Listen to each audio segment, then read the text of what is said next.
Hi everybody, welcome back to the Rummage Workshop. Today we're going to talk about the 5 rules I follow to pick the perfect project piece every time.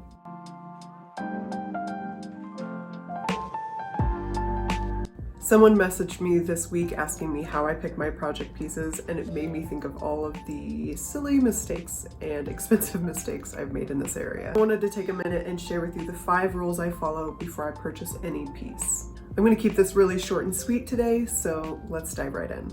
Number 1, do not bite off more damage than you can chew. One of the best ways to start expanding your skills and your toolkit is to pick a piece that needs a little bit of TLC. However, as you're starting out, picking something with way too much damage can not only be expensive, but very, very frustrating. So in the beginning, as you're learning, pick a piece with one major damage or one issue at a time. Ear damage, a broken drawer runner, etc.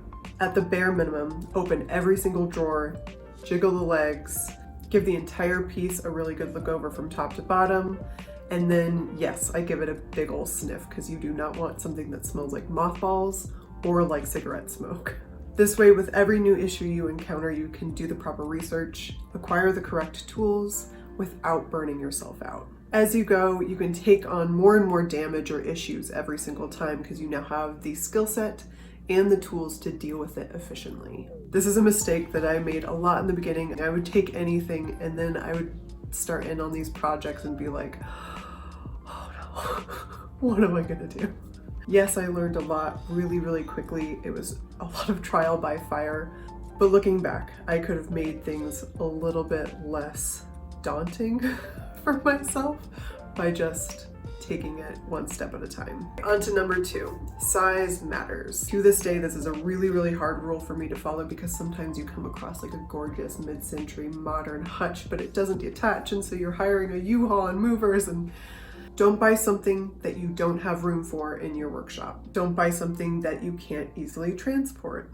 Or don't buy something that is so big, bulky, heavy, awkward that you and your significant other, roommate, or your neighbor that you bribed with zucchini bread can't easily move together. I'm not saying that moving furniture in your workshop is going to be easy, but it should definitely be safe. I know now what I can manage. I have a little dolly out in the garage and I occasionally ask my husband for help, but in general, I choose pieces that I can shift around my workshop really easily.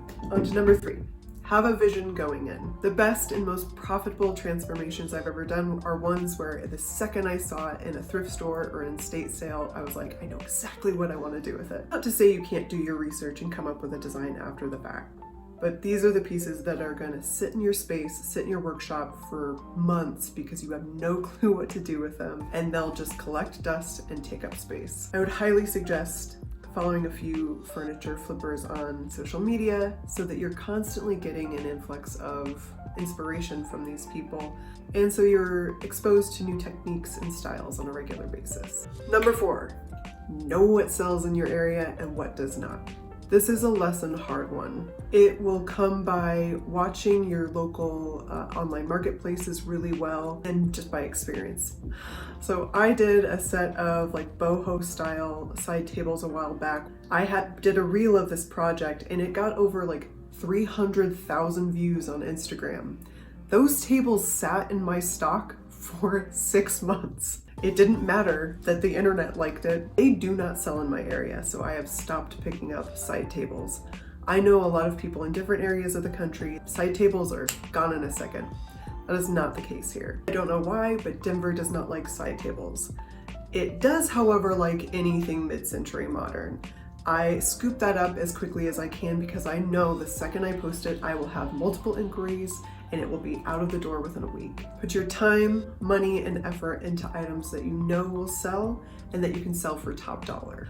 This is an obvious one, but if that perfect project piece costs more than you could ever sell it for, then it's not the perfect project piece. Before you swipe your credit card, estimate these 4 things. How much will the repairs cost? How much time will it take to complete? How much will your supplies cost? And what could I possibly sell it for in my area? Make sure that before you buy anything, your time and your effort are worth the profit. To recap the 5 rules for you. What's the damage? Size matters. Do you have a vision in mind? Will it sell in your area? And does the price make sense?